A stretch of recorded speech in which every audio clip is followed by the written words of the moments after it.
สบายดีปีใหม่ปีใหม่ขอให้สุขยิ่งล้นสดชื่นสีหวากายญาทางจิตใจ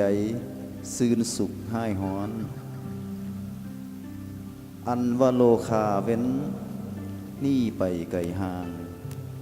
โอ้เนาะความเจ็บเจ้าอย่าได้ความไข้เจ้าอย่ามีแท้เนอ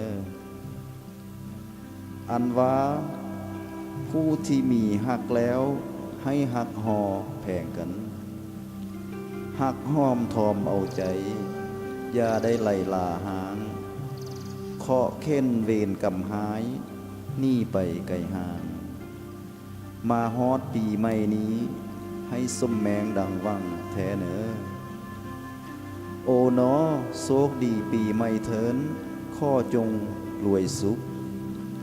รวยทั้งเงินและทองกายกองนองล้น อันว่าเงินคำแก้วไล่มาล้นลังขอให้สมดังเว้ายามเจ้าปรารถนาแท้เด้ออายุก็ให้ยืนยิ่งมันพันกลัวภวัตสาทางกายญาแข้งแหง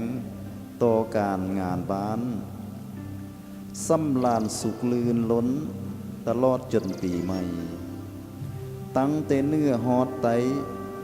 ให้สุ่มเจ้าอยู่สบายเด้อโชคดีปีใหม่พี่น้องลาวทุกคนขอบใจ